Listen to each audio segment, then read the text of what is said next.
Ella es Lucía Donadio Copello, editora y escritora. De padres y abuelos italianos, nació en Cúcuta, pero creció y se instaló en Medellín. Como antropóloga con un diplomado en literatura del siglo XX, Lucía descubrió muy pronto que lo que más le apasionaba era el mundo de los libros.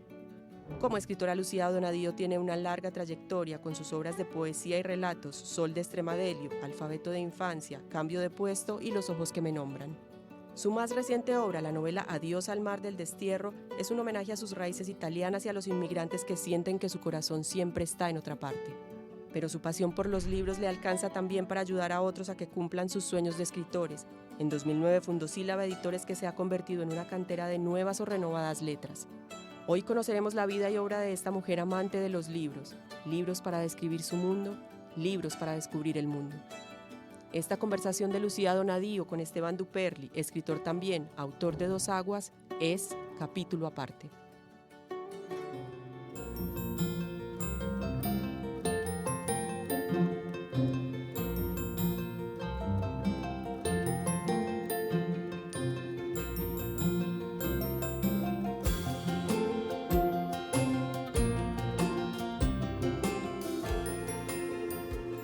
Lucía, acabas de escribir un libro, que es una novela que cuenta la historia de personas que están en un lugar y se tienen que ir a otro lugar, y esos itinerarios básicamente los modelan y un poco como definen su vida.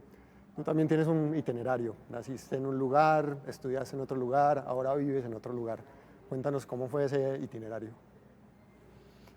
Bueno, yo creo que esos itinerarios y esos viajes realmente han marcado mi vida y la vida familiar bastante, porque nos hemos movido como de un lugar a otro y ha sido como una relación, a veces compleja entre ciudades y países que uno siente que son como la patria, pero que al mismo tiempo no lo son. Entonces, pues a veces yo siento que yo no, cuando me preguntan que de dónde soy, yo siempre me quedo como trastabillo y digo, yo nací en Cúcuta, pero no siento tampoco como que ese sea un lugar al que pertenezco. Sí. Pero sí, yo nací en Cúcuta y de muy pequeña nos vinimos a vivir aquí a Medellín, porque a mi padre le gustó pues esta ciudad, le pareció que entre las ciudades colombianas era una muy bella, y entonces nos vinimos aquí estudié pues el colegio. Luego me fui a Bogotá a estudiar, en la época en que Bogotá era una ciudad hermosa y más para la vida universitaria, sí, que uno podía caminar por la Séptima, disfrutar. Y luego viví unos años en Estados Unidos estudiando y trabajando de niñera, jardinera, bueno, todos esos oficios que hacemos los emigrantes. Nuevamente de un lado para otro, primero en California, luego fuimos a Boston. Y luego volvimos aquí a Medellín con mi esposo y ya llevamos sí, muchos años aquí en Medellín, que con los años yo sí he venido sintiendo como mi ciudad, pero todavía me cuesta como sentir la mía del todo. Sí. Siento cierta extrañeza tal vez por mi origen, por mis raíces, por mi familia. Entonces uno siente que sí, es de aquí y no es algo como de ese orden. Tú estudias antropología, supongo yo que es en esta época donde las ciencias sociales fueron tan fuertes, como el ser científico social era tan fuerte. ¿De dónde vino ese deseo de estudiar antropología y cómo fue esa experiencia, digamos, de estudiar antropología? Sí. Y cómo luego eso supongo que ha ayudado a tu trabajo con la literatura y con la edición de libros? Bueno, a ver, yo creo que yo tenía como dos cosas que quería estudiar, o historia o antropología. Y finalmente sentí que la antropología como que se acercaba más como a mi deseo de pensar como en el origen del hombre, en lo primitivo, en eso de dónde venimos también, que es un poco pues las raíces. Entonces, bueno, no, finalmente me fui por la antropología.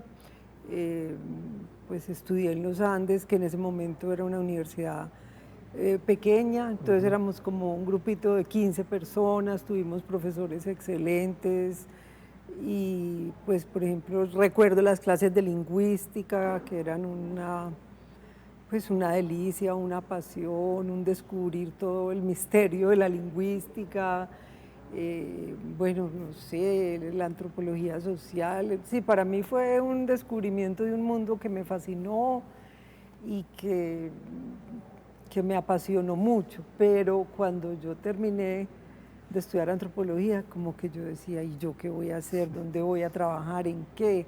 Porque pues realmente el espacio laboral en antropología en esa época sí que era pues muy poco, entonces empecé a trabajar como en etnohistoria y trabajé con Juan Fride, que era un historiador que hacía mucho trabajo en el Archivo Histórico Nacional, entonces estudié allá hice mi tesis de grado y estuve metida entre libros, materiales, pues hojas viejas, no sé, toda clase de papeles, porque algunos no se sabía ni qué eran, y bueno, hice un trabajo. Y yo creo que de ahí yo como que sentí, bueno, a mí me gustan los libros, me gusta este mundo del archivo, de los libros, y me fui como desviando hacia la literatura realmente. Y empecé pues a leer mucho, a tomar cursos de literatura, entonces fue como un camino ahí sinuoso que, digamos, coqueteándole a la literatura y finalmente estuve en el taller de escritores de Mario Escobar en la de Antioquia hace muchísimos años y como que ahí sentí, bueno, yo quiero escribir, yo quiero hacer algo con los libros. Y llegó de pronto Alberto, mi hermano, me dijo que en Nombre de Nuevo Editores estaban buscando una editora, que si a mí no me gustaría trabajar allá.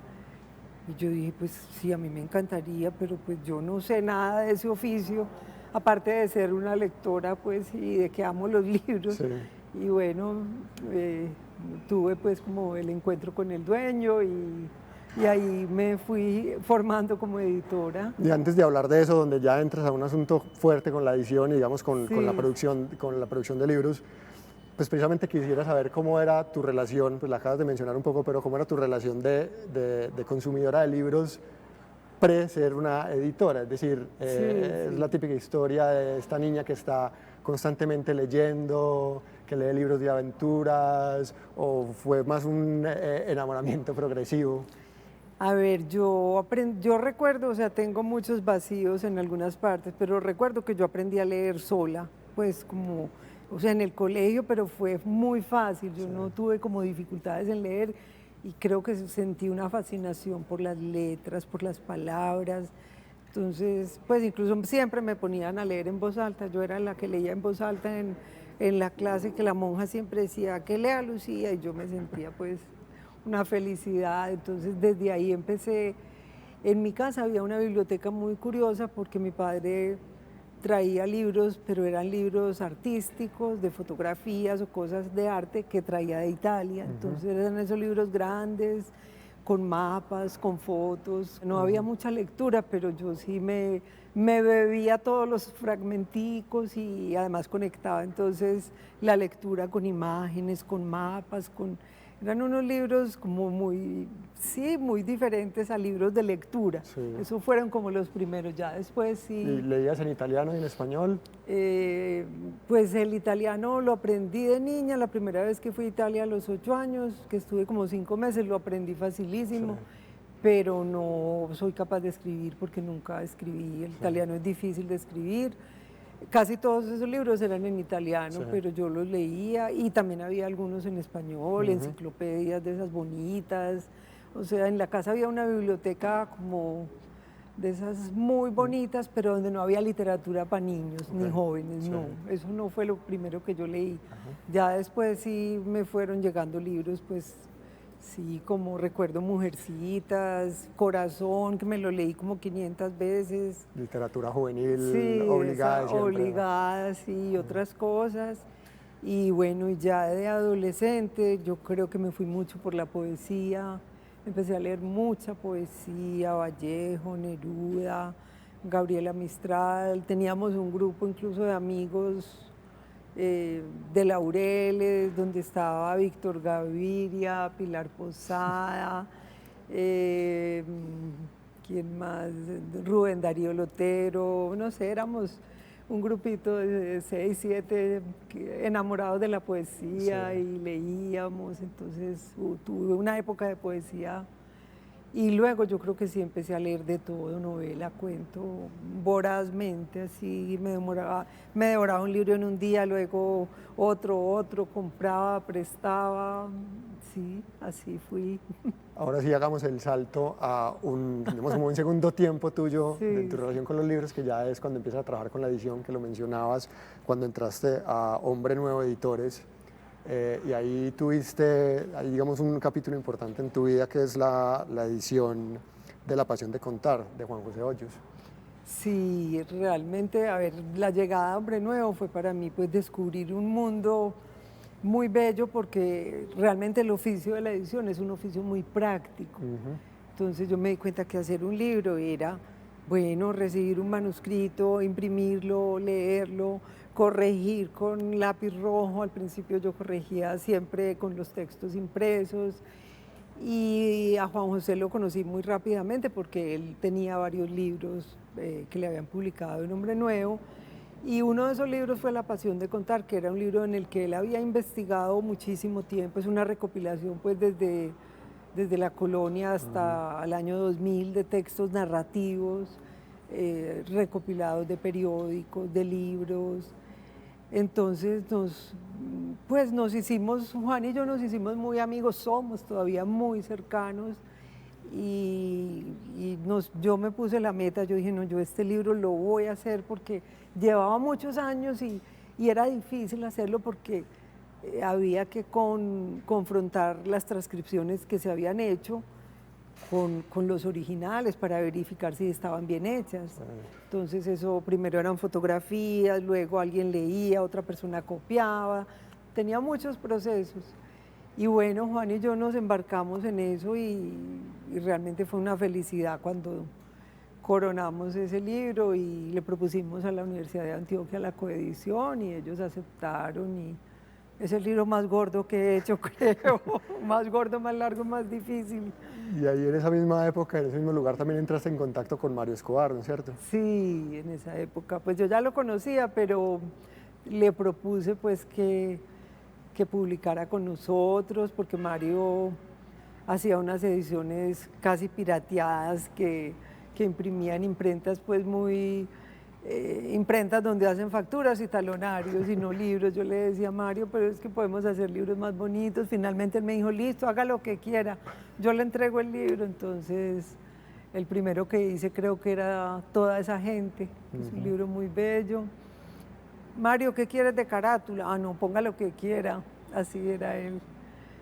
Bueno, finalmente puse una foto de una familia antigua que tenía en mi casa y le encantó. Luego hicimos otro, creo que hice como 3 libros de Mario. Fue una allá. relación larga con él que luego has Sí. retomado con Sílaba, ¿no? Sí, sí, con su hijo, pues Mario murió hace ya varios años, pero he sido muy cercana a Héctor, que es el hijo mayor, y a Julia, que es la nieta, Sí.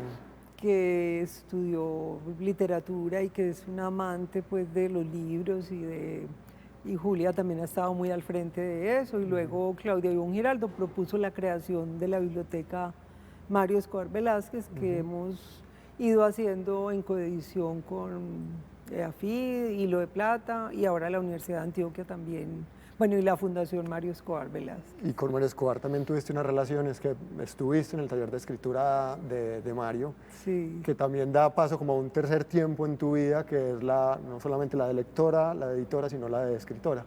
¿Cómo fue asistir a los talleres de escritura?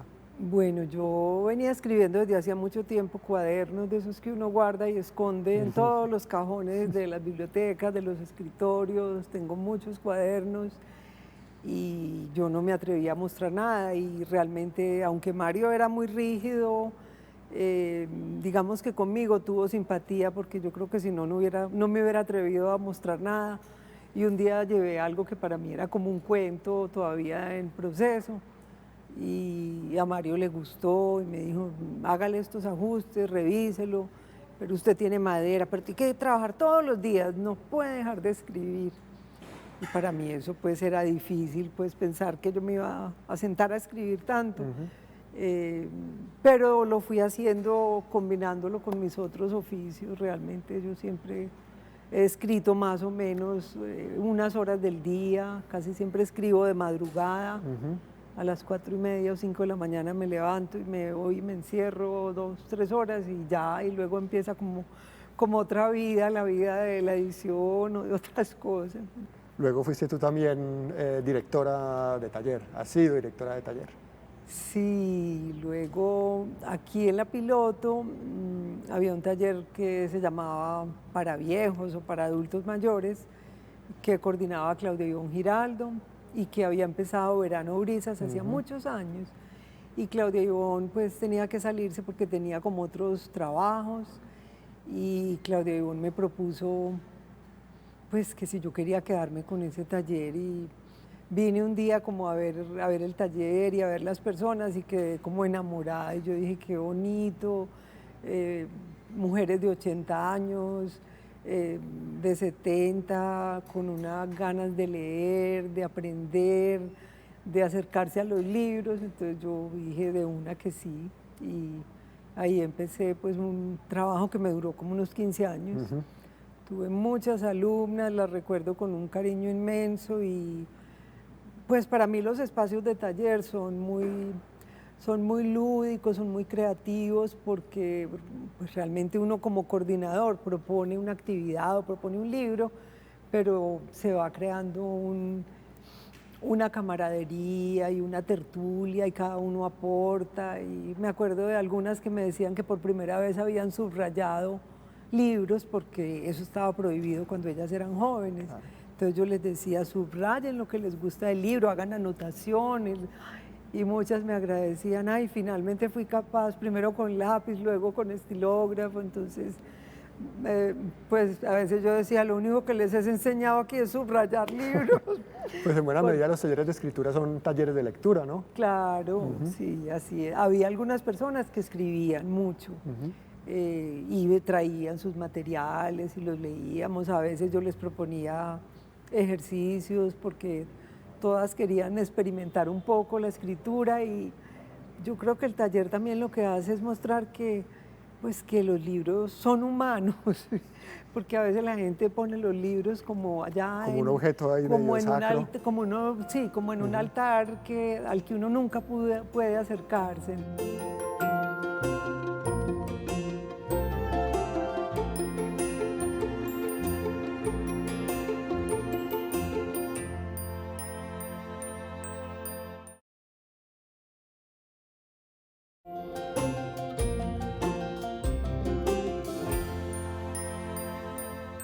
Lucía, vemos ahora el salto a Sílaba Editores, que Sílaba tiene un nacimiento, pues, o una génesis muy bella, que es un libro que te dan a ti para editar, si no estoy equivocado, de la Gobernación de Antioquia, y luego tú llevas eso mucho más allá. ¿Cómo nace Sílaba? Bueno, sí, Sílaba nace por el azar de la vida y por el amor de los libros. Realmente fue una cosa. Guillermo Cardona me llamó para decirme que había un libro que se llama Buenos Aires, Portón de Medellín, que había que publicar para la Feria del Libro, la fiesta del 2009, y era como junio o mayo, y pues no tenían editor en ese momento. Yo ya no trabajaba en Hombre Nuevo. Entonces él me dijo, Lucía, yo quiero que vos hagas ese libro, ayúdame porque hay que sacarlo en 2 o 3 meses. Yo le dije, bueno, pues yo primero conozco al autor. Yo generalmente antes de hacer un libro tengo que pues tener alguna relación con el autor, así esté lejos, pero me parece que, o sea, emprender el trabajo de un libro sin uno tener un contacto cercano con el autor, sin haber, pues me parece que es imposible. Entonces yo siempre trato de acercarme, de encontrarme con el autor, de alguna manera a ver si simpatizamos, si hay, porque es que si no, yo creo que pues que sería muy difícil hacer un trabajo editorial bien hecho. Entonces yo me encontré con Orlando Ramírez Casas, el autor, personaje hermoso. Él trabajó toda la vida en la Nacional de Chocolates, fue vendedor y se jubiló. y se sentó a escribir la historia de su barrio, Buenos Aires, que resultó siendo mucho más, porque realmente es también la historia de Medellín, tiene mucha, pero no es solamente historia, es un libro medio tertulia, novela, crónica, no sé, es una mezcla, pero que le quedó súper bien hecha. Entonces yo ahí mismo le dije a Guillermo, le dije, Guillermo, listo, yo me hago el libro, y arranqué pues porque había que trabajar durísimo, teníamos muy poquito tiempo. Y ya cuando tenía el libro para entregar a imprenta casi, yo dije, este libro es un libro huérfano, no tiene editorial, pues qué pesar porque la alcaldía lo publica, pero ellos no lo pueden distribuir comercialmente y el libro pues se pierde un poco. Y de pronto dije, ¿y si yo hago una editorial? Y bueno, le dije a mi esposo, le dije a mis amigos y todos me dijeron, pero claro, dale, si tenés un libro que te gusta, no sé qué. Ay, y yo dije, ah, bueno, y en una semana nació Sílaba, así como por ese libro, y bueno, yo también quería, pues en el fondo, sí, tener una editorial, pero no lo había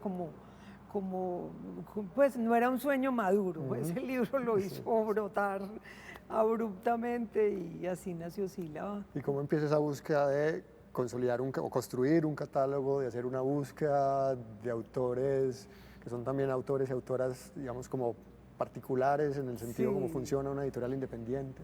Sí, pues mira, ese primer libro se vendió todo, entonces yo de pronto me vi que tenía un dinero para hacer otro libro.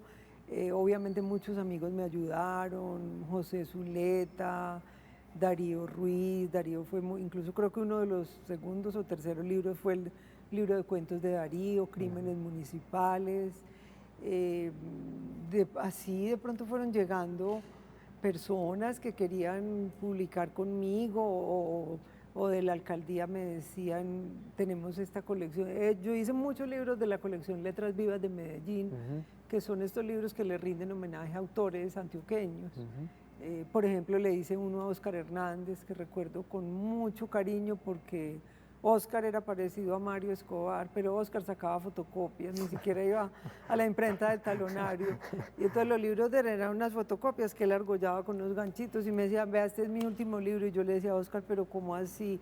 Ah, no, a nadie le interesa mi obra.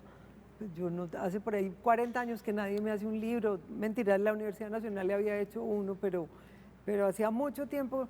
Entonces, bueno, yo le hice ese libro a Óscar, que fue una recopilación de sus libros, y hice muchos de esos libros, de esa colección, y bueno, los libros se vendían y fueron llegando propuestas y amigos. A publicar poesía también, ¿no? Sí, empezamos Ensayos. a publicar poesía, o sea, Sílaba tiene colección de novela, poesía, cuento, ensayo, una colección académica, infantil, y hace unos años creamos una colección como de otras culturas. Bueno, unos años después, yo no recuerdo bien cuántos, me llamó Alejandra Toro, que fue alumna mía, yo tuve también un taller en EAFIS muchos años, que ella acababa de regresar de Francia a estudiar allá y quería hacer una editorial y nos sentamos a conversar y decidimos asociarnos. Entonces Alejandra ha sido mi socia en Sílaba, ella es profesora en EAFID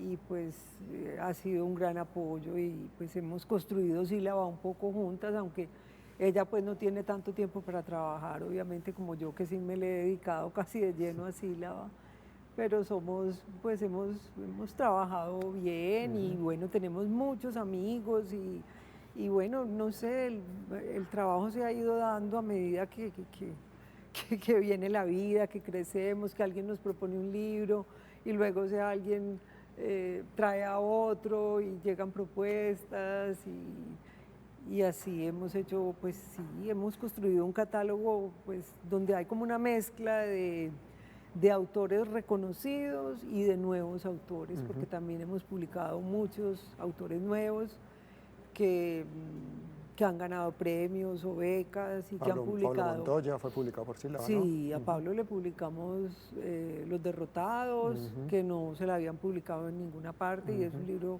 buenísimo. También le publicamos Lejos de Roma, que lo había publicado Alfaguara, pero que lo abandonó. Entonces, tenemos también un libro de poemas de Pablo muy bello, Hombre en Ruinas. Esteban Carlos, Esther Fleisacher ha publicado con nosotros 2 libros, José Zuleta 2 o 3, Claudia Ibón, con Claudia tenemos una novela, bueno, son tantos que se me olvidan ahora los nombres, pero sí la ha crecido alrededor de los libros, de los amigos, de una especie de cofradía que se va creando entre autores y editores. Entonces, así ha ido creciendo Sílabas. Lucía, en torno al trabajo de editor y de editora hay una suerte como de misterio y explicar qué hace un editor a veces es complejo. Entonces te voy a plantear esta pregunta como en 2 direcciones. Muchas veces editar es decir que no, entonces ¿cómo es decir que no? ¿Cómo se dice que no cuando uno está al frente de una editorial? ¿Y qué sucede cuando se dice que sí? ¿Qué es lo que pasa después de que se dice que sí? Bueno, a ver, nosotros decimos más sí que no, porque muchas veces tenemos que decir que no sin ni siquiera revisar los libros, porque no tenemos capacidad de hacerlo, ¿cierto? Entonces tenemos, es decir, nos hacen muchísimas propuestas de las cuales no podemos, pues nosotros, no queremos crecer, volvernos una editorial enorme, entonces sabemos que nuestra capacidad es hacer 20, 25 libros al año, no más. Y muchas veces, cuando empezamos el año, ya tenemos 10 o 12 que quedaron del año pasado que no hemos hecho, entonces quedan 10 libros para hacer, que son muy poquitos. Entonces, muchas veces tenemos que decir que no podemos ni siquiera evaluarlos. ¿Y qué sucede cuando se dice que sí? Que luego esa emoción de decir que sí empieza un asunto, un camino que a veces puede ser complejo. Cuando se dice que sí, pues primero lo que te decía ahorita, que haya una relación cercana con el autor, que haya como, que podamos conversar, porque es que un proceso de edición es un proceso de una conversación muy larga, alrededor de un tema muy duro, porque es la obra de alguien que tiene pues años de trabajo, de sacrificio, uno sabe todo lo que uno invierte en un libro, entonces pues esa conversación tiene que ser una conversación muy sincera, muy profunda, muy humana. Entonces, primer paso es, si sentimos que hay ese territorio donde podemos conversar, empezamos a conversar, leyendo el libro. Yo antes me leía todos los libros, ya no lo hago, o sea, yo ya no soy la que hago todo el trabajo de edición. Somos 2 o 3 editores, pero siempre pues leo los libros, por lo menos antes de entregar a imprenta. Les doy la revisión final, que es la más asustadora, buscando siempre que no se vayan errores y siempre se va alguno. Ese es uno de los dolores de los editores. Sí, que se descubre justo cuando entregan. Ay, sí, o cuando tú le entregas el libro al autor, abre la página, ahí está el error. Entonces uno dice, ay Dios, si ahí hay un error, ¿cuántos otros habrá? Y a veces ese es el único, pero esa es como una ley del editor, pasa mucho.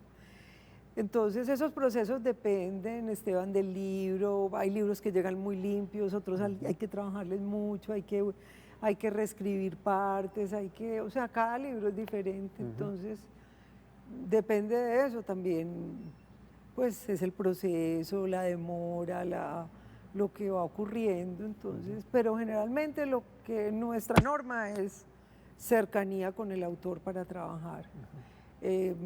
¿Qué querés de carátula? ¿Qué has pensado? Pensemos juntos. Es muy bello porque muchas veces los autores ya han soñado algo para su libro, una carátula, y bueno, y resulta que podemos de alguna manera pues como conciliar ese sueño con algo que tenemos, o que usamos mucho obras de artistas que conocemos, o fotos, o tenemos ilustradores también, entonces ese es un largo proceso de acunar ese libro y hasta que sí ve la luz. Bien, Lucía, hablemos de tu obra. Acabas de publicar pues una novela que está escrita, creo yo, un poco como en clave de nostalgia, y en las páginas de este libro hay una añoranza muy grande o constante por la botella de aceite de oliva, por el pan, por la botella de vino. Por el tomate. Por el tomate. Es una ficción, pero que parece estar muy asentada en el terreno como de la realidad, y que esa realidad corresponde bastante como a tu historia personal y a la historia de tu familia.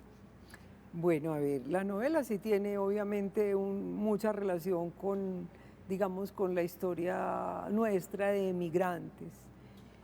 Pero realmente yo me fui alejando. Yo empecé a escribir esa novela hace por ahí 20 años y primero era como la historia de mi padre, casi como una especie de diario, biografía, y a mí no me gustó, entonces la deseché, hice como 3 o 4 versiones, hasta que fui como construyendo esta novela donde fueron como apareciendo ciertos personajes que sí tienen relación con personas o de mi familia o de otras familias de migrantes. Yo conocí muchas familias italianas más que todo, que eran o amigos nuestros o familiares, y siempre oía esas historias como con mucha atención porque pues me intrigaba de dónde venimos, quiénes somos nosotros, por qué no somos como los vecinos, tener un apellido distinto es, sobre todo en la Medellín de hace tantos años, 50 años, tener un apellido raro era horrible, porque te miraban raro, te marginaban un poco, entonces creo que todas esas experiencias pues del desarraigo que yo he vivido, traté de, pues están ahí, digamos, pero están pasadas por la imaginación, por la fantasía. Ahí aparecen de alguna manera mis 2 abuelas que conocí de niña, pero que después se me perdieron y que para mí son como unos fantasmas y de las cuales sabía muy poco. Entonces yo hago una reconstrucción de algo de ellas, pero imaginándome e inventando muchas cosas. Entonces, pues sí hay, digamos, es que yo creo que toda escritura tiene un trasunto biográfico porque, pues, de qué hablamos si no es de lo que nos habita, conocemos, nos duele, pero hay una reconstrucción basada en muchas cosas y uno junta elementos de aquí, historias de una familia con otra y va creando unos personajes que no son nada, que no tienen nada que ver con ese que de pronto fue el que originó o de donde viene el personaje de ficción. Entonces, sí, es un entrelazamiento. Yo digo que es una arqueología de la emigración, de lo que es una familia que va y viene por el mundo, que se siente a veces, sí, desterrada, pero bueno, el libro también tiene un final como feliz. Esa nostalgia que está presente acá, de algún modo también está presente en toda tu obra, lo mira uno mucho en tus poemas. Es casi como eso de la melancolía, como ese placer de sentirse triste, ¿no? Hablemos de eso, que atraviesa tu obra. Sí, yo pienso que sí hay una nostalgia que yo he vivido pues siempre, y tal vez es la nostalgia que trae el desarraigo, de no tener familia cerca, de no sentirse del todo que uno es de un lugar, de no pertenecer. Entonces eso genera una nostalgia que es muy extraña porque uno va a ese otro sitio añorado, por ejemplo, ir a Italia para nosotros, pues que era la patria pues de nuestro padre, significaba mucho, pero al mismo tiempo allá también éramos extranjeros. Entonces, en últimas, ese desarraigo, o sea, es como de siempre, es decir, no es que uno lo pueda remendar con algo, sino que es parte de la historia. Lo que yo sí siento es que escribiendo este libro, ese destierro que antes dolía tanto o dolía más, duele menos. Yo creo que los libros a veces tramitan en uno asuntos que uno no sabe claramente qué son, pero se ponen en escena los dolores, ¿no? Sí, sí, pero todo eso también va como ocupando otro lugar. Digamos que el dolor está allá y ya menos en mí. Por eso de alguna manera es el título del libro, porque antes yo sentía que el mar y que el océano era un océano que era de destierro, que era una distancia enorme que no podía, como que no, nunca podría como juntar. Y finalmente, pues decir adiós al mar del destierro es ver el mar como algo que une en lugar de separar.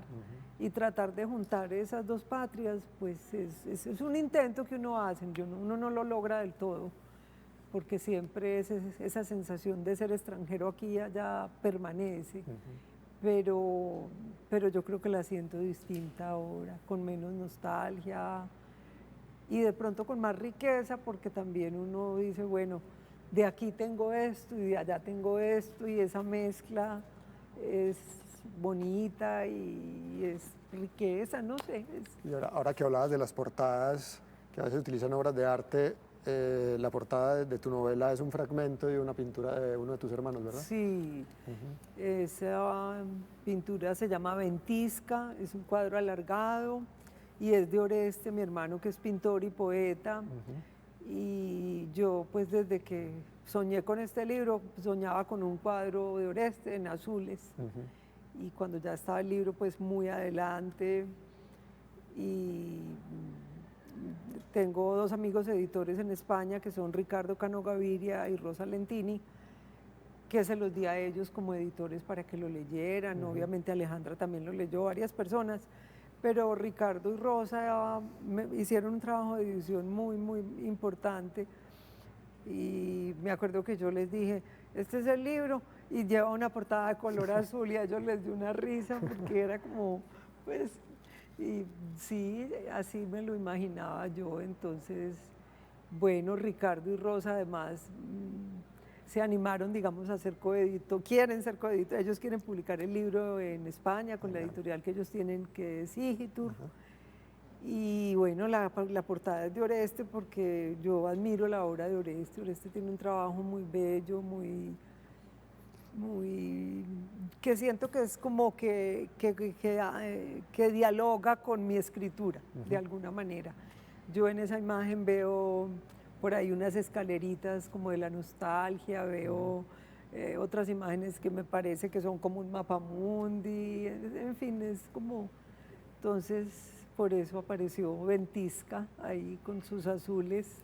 Lucía, y ese tono que está presente en tu escritura, como esa suerte como de clave musical que está en tu narrativa, también se traduce un poco a tu vida personal. Un poco así también es tu personalidad y tu vida y tus gustos. Eres una buena jardinera. Tengo la impresión de que te gusta hacer muchas cosas con las manos. Me encanta el jardín, tengo un jardín muy bello, tenemos huerta, flores, yo cuido mucho las flores, me encanta.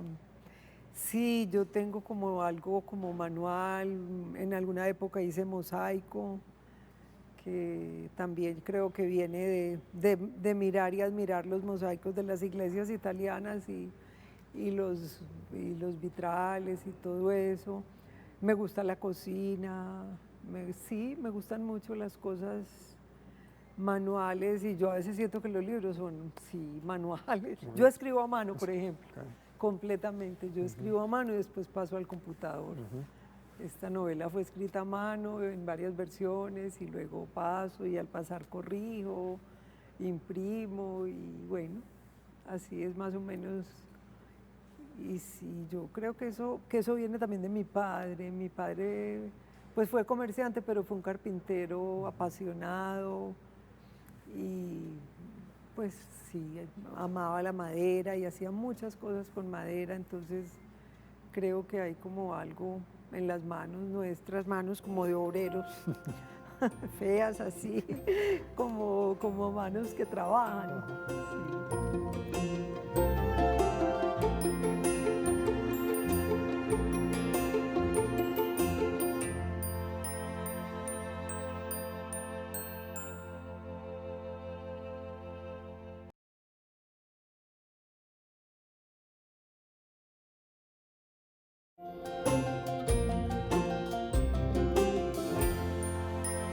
Lucía, tu obra literaria se mueve en dos frentes o en dos géneros, que es la prosa o las novelas, pero también la poesía. Hablemos de tu obra poética. Bueno, a ver, yo lo primero que escribí lo primero que escribí, no, lo primero que publiqué fue un pequeño libro de poemas, Sol de Extremadura se llama, y luego también tengo otro que se llama Los ojos que me nombran.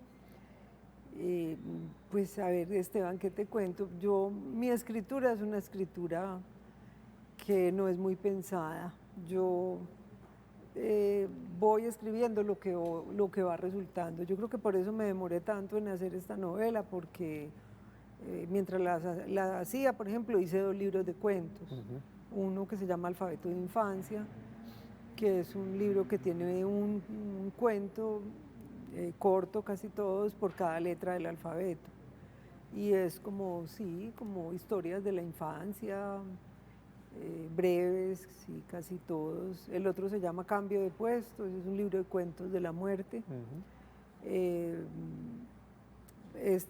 Adiós al mar del destierro es mi primera novela, realmente yo novelas no tengo sino esa, que como te digo me demoré 20 años, porque además yo creo que, digamos que yo la escribí como por partes, como por capítulos, de pronto entonces me venía como un personaje, digamos la abuela materna, entonces yo me ponía a escribir sobre todo lo que iba surgiendo alrededor y iba armando como algo.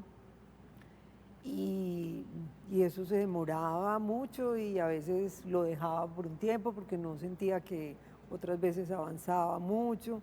Entonces los capítulos del libro, que son 9, pues tienen casi todos voces narrativas diferentes, ¿cierto?